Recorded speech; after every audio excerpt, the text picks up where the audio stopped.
Hello friends, మీరు చూస్తున్నారు electrical tech in Telugu ఛానల్కి మీరు ఫస్ట్ టైం చూస్తున్నట్లయితే సబ్స్క్రైబ్ చేసుకొని అలాగే పక్కన బెల్ ఐకాన్ని యాక్టివేట్ చేసుకోండి.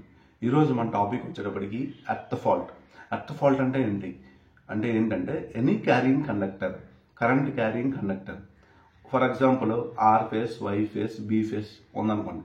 సో మూడిట్లో ఏదో ఒక ఫేస్ తీసుకోండి. ఈ యొక్క ఫేస్ అనేది యాక్సిడెంటల్గా ఓకే. సో ఎర్త్కి లేదా ఎనీ గ్రౌండెడ్ పార్ట్కి టచ్ అయితే అక్కడ క్రియేట్ అయిన ఫాల్ట్ ఏదైతే ఉందో దాన్ని మనం ఎర్త్ ఫాల్ట్ అని అంటాం. ఓకే, సో మీకు అర్థమైంది కదా. ఎర్త్ ఫాల్ట్ అంటే any current carrying conductor accidentally come in contact with earth or any grounded part is called earth fault. Okay, దీన్నే మనం ఏమంటాం అంటే ఎర్త్ ఫాల్ట్. అక్కడ క్రియేట్ అయిన ఫాల్ట్ని మనం ఎర్త్ ఫాల్ట్ అంటాం. గుర్తుంచుకోండి. అసలు ఈ ఫాల్ట్ జరగడానికి గల కారణాలు ఏంటి సార్ అని అంటే, కేబుల్ యొక్క ఇన్సులేషన్ అనేది ఫెయిల్యూర్ అయినప్పుడు ఎర్త్ ఫాల్ట్ క్రియేట్ అవుతుంది. ఓకే, దాంతోపాటు మీ యొక్క స్విచ్ గేర్స్లో మాయిశ్చర్ అనేది ఫామ్ అయినా, జంక్షన్ బాక్స్లో మాయిశ్చర్ అనేది ఫామ్ అయినా, అలాగే లూజ్ కనెక్షన్స్ ఉన్నా, ఈక్విప్మెంట్ అనేది ఓవర్ హీట్ అయినా, ఓకే, ఇటువంటి ప్రమాదాలు జరిగే ఛాన్సెస్ ఉన్నాయి.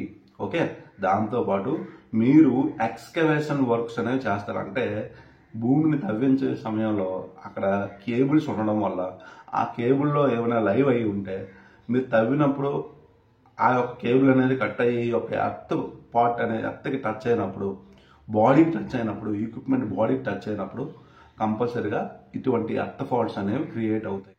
సో ఎర్త్ ఫాల్ట్ వల్ల మనకి ఎటువంటి ప్రాబ్లం ఉంటుందంటే, ఎర్త్ ఫాల్ట్ అనేది క్రియేట్ అయినప్పుడు ఆ యొక్క కరెంట్ క్యారింగ్ కండక్టర్లో ఉన్న కరెంట్ ఏదైతే ఉందో డైరెక్ట్గా ఎర్త్కి వెళ్ళిపోద్ది. దీనివల్ల మనకి ఏమవుతుందంటే, ఎర్త్ ఫాల్ట్ వల్ల సిస్టమ్ అనేది ఇన్స్టేబుల్ అయిపోద్ది. అంటే ప్రతిసారి ట్రిప్పింగ్ అవుతుంది, ఎలక్ట్రిక్ షాక్ కొట్టే ప్రమాదం ఉంది, ఈక్విప్మెంట్ ఏదైతే ఉందో అది ఫైర్ జరిగే అవకాశాలు చాలా ఉన్నాయి. ఓకే, అసలు ఈ యొక్క ఎర్త్ ఫాల్ట్ని మనం ఎలా డిటెక్ట్ చేయాలి సార్ అంటే, ఎర్త్ ఫాల్ట్ మానిటరింగ్ రిలేస్ అనేవి ఉంటాయి. ఇవి వాడడం వల్ల మనం ఎర్త్ ఫాల్ట్ని డిటెక్ట్ చేయొచ్చు.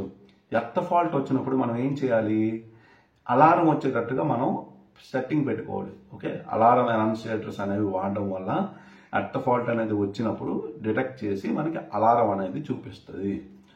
Monitoring earth leakage current.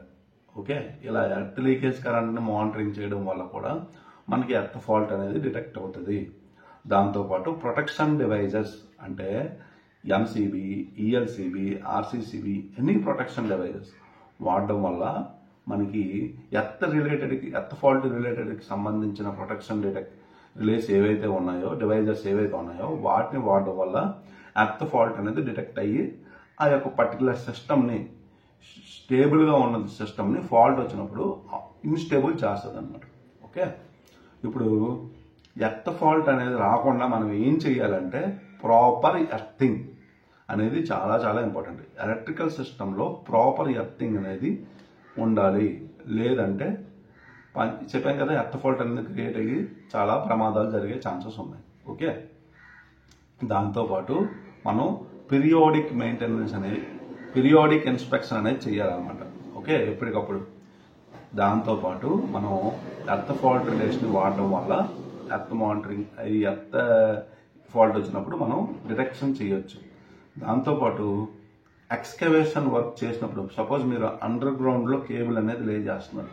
So మీరు ఏం చేయాలంటే ఎడ్జెస్ నుంచి లే చేయాలన్నమాట. ఎడ్జ్ ఏదైతే ఉందో మిడిల్లో లే చేశారనుకోండి, అక్కడ ఏదైనా వర్క్ జరిగినప్పుడు, ఏమైనా ఎక్స్కవేషన్ జరిగినప్పుడు ఏమేమవుతాయంటే, చూసుకోకుండా తవ్వేశారనుకోండి, లాగేశారనుకోండి, లైవ్ పార్ట్ అనుకోండి, ఇలాంటి ఫాల్ట్స్ అనేవి క్రియేట్ అవుతాయి. మీరు కేబుల్ అనేది లే చేసినప్పుడు దానికి proper routing, proper sign boards అనేవి పెట్టడం వల్ల మనకి ఈజీగా ఐడెంటిఫికేషన్ అవుతుంది అనమాట. ఇప్పుడు కాకపోయినా నెక్స్ట్ టైం ఎవరైనా చేసేటప్పుడు ఎక్స్కవేషన్ చేసినప్పుడు, సో ఇక్కడ సైన్ బోర్డ్ ఉంది అంటే ఇక్కడ ఏదో కేబుల్ ఉంది, కేబుల్ అనేది లైవ్లో ఉందేమో, ఒకవేళ ఉంటే మనకి డేంజర్ ఏమో అని అనుకోవచ్చు అనమాట.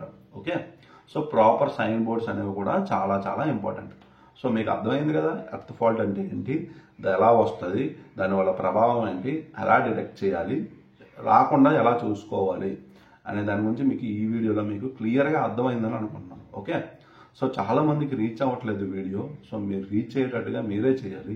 అంటే లైక్ చేయాలి, సబ్స్క్రైబ్ చేసుకోవాలి, షేర్ చేయాలి. ఎస్పెషల్లీ మనం చేసే వీడియోస్ ఏవైతే ఉన్నాయో ఐటీఐ వాళ్ళకి, డిప్లొమా వాళ్ళకి, బీటెక్ వాళ్ళకి, అప్రెంటిస్షిప్ వాళ్ళకి, ఇండస్ట్రీలో ట్రైనింగ్ అయ్యే వాళ్ళకి చాలా బాగా ఉపయోగపడతాయి. ఓకే, సో ఎగ్జామ్కి ప్రిపేర్ అయిన వాళ్ళకి కూడా చాలా బాగా ఉపయోగపడతాయి. ఏంటంటే అక్కడ థియరీ, అక్కడ క్యాల్కులేషన్ ఉంటుంది, నేను చెప్పే థియరీ అనమాట.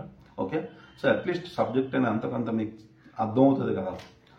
సో మీరు ఏం చేయాలంటే చెప్పింది మీకు అర్థమైంది కదా, సబ్స్క్రైబ్ అనేది చేయాలన్నమాట. సబ్స్క్రైబ్, లైక్ చేయాలి. ఓకే, సో ఇది ఎడ్యుకేషన్ కాబట్టి చాలా మందికి రీచ్ అవ్వడానికి నేను చెప్తాను. Bye friends.